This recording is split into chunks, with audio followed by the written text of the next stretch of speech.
আমাৰ বিৰুদ্ধে ৰাইজে ৰায় দি এজন জনজাতি লোকৰ মুখখন চাই বিজেপিক সমৰ্থন কৰিছিল অসমৰ ৰাইজে। সেই মুখ্যমন্ত্ৰী জনজাতিজনক চলে চাতুৰিৰে হিমন্ত বিশ্ব শৰ্মা ডাঙৰীয়াই অঁতৰাই পেলাই নিজে মুখ্যমন্ত্ৰী হৈছে। সঁচাকৈ যদি তেওঁ অৰিজিনেল খিলঞ্জীয়া পক্ষত আছে, তেওঁ যদি কেৱল ক্ষমতাৰ লালসাত নাই, তেতিয়াহ'লে কি কাৰণে তেওঁ সেই চলাহী কথাৰে বিভিন্ন চল চাতুৰিৰে সেই ট্ৰাইবেল লোকজনক অঁতৰাই দিলে। যদি সঁচাকৈ মাননীয় মুখ্যমন্ত্ৰী ডাঙৰীয়াই খিলঞ্জীয়াৰ কথা ভাবে, তেতিয়া অৰিজিনেল যিসকল খিলঞ্জীয়া ভূমিপুত্ৰ, সেই লোকসকলক ক্ষমতাটো হস্তান্তৰ নকৰে কিয়? 6 কমিউনিটিক কি কাৰণে তেওঁ জনজাতি কৰি যেতিয়া 51ৰ ওপৰ জনজাতি অসমত হ'ব, তেতিয়া সকলো দলেই মুখ্যমন্ত্ৰীজন এজন জনজাতি দিবলৈ বাধ্য হ'ব। কথা হ'ল যে চৰকাৰখন কৰাৰ সময়ত যিখিনি কথা কৈছিল সেইখিনি কাম কৰিব পাৰিছেনে নাই? মুখ্যমন্ত্ৰী ডাঙৰীয়াই এতিয়া মানুহক এইবিলাক যিবিলাক কৰি আছে সেইবিলাক বাৰু হ'ব, আপোনালোকেও এতিয়া সেইবিলাক কথাহে সুধিছে। এই যে মানুহে যে জ্বলা কলা খাইছে, স্মাৰ্ট মিটাৰৰ কথাটো আপোনালোকেও তল পৰি গ'ল, আমিও তল পৰি গ'লোঁ। মানুহৰ জ্বলা কলা খাইছে। কালি মই গৈছোঁ কথাবিলাক পাতিবলৈ, মানুহে মহিলাখিনি ওলাই আহি কৈছে যে আমাৰ স্মাৰ্ট মিটাৰটো বন্ধ কৰি দিয়ক। গতিকে অত্যাচাৰী শাসনৰ বহুত এনেকুৱা উদাহৰণ আছে। মানুহক বিভ্ৰান্তি কৰি ৰাজত্ব কৰিব বিচাৰে, কিন্তু আচল কথা ধৰা পৰিলে তেওঁলোকৰ অৱস্থা খুব বেয়া হয়। অসমৰ ৰাইজ আমাৰ যে মুখ্যমন্ত্ৰীজনৰ তেনেকুৱা কথা শুনিব বিচৰা নাই। মুখ্যমন্ত্ৰী এনেধৰণৰ কথা বতৰাৰে আজি ৰাইজ খুব বেয়া পাইছে। সেইকাৰণে বিজেপিও বোধহয় খুব বেছি দিন নাই, 26লৈ নৰখে, বোধহয় এই হাৰিয়ানা নিৰ্বাচনৰ পিছতেই মুখ্যমন্ত্ৰী যাব বুলি তেওঁ গম পাইছে। আৰু সেইকাৰণেই এই ধৰণৰ এটা পৰিৱেশৰ সৃষ্টি কৰি তেওঁ নিজেহে কৈছে যে তেওঁ এতিয়া আৰু মানুহ হৈ থকা নাই, কিবা বলিয়া তলিয়া তেওঁ নিজেহে কৈছে, আমিতো কোৱা নাই। সংখ্যা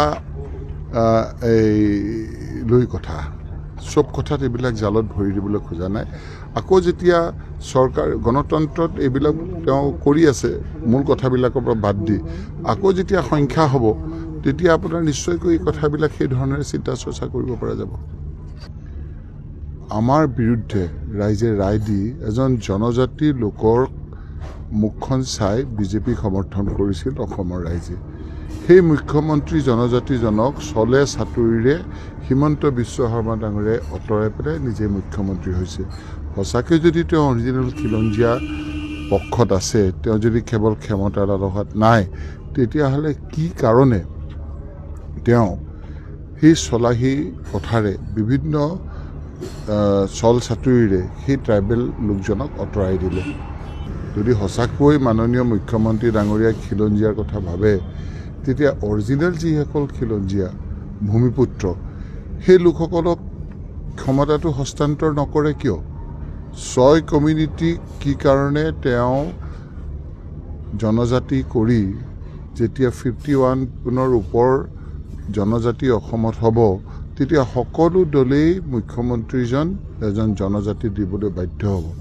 কথা হ'ল যে চৰকাৰখন কৰাৰ সময়ত যিখিনি কথা কৈছিল সেইখিনি কাম কৰিব পাৰিছেনে নাই?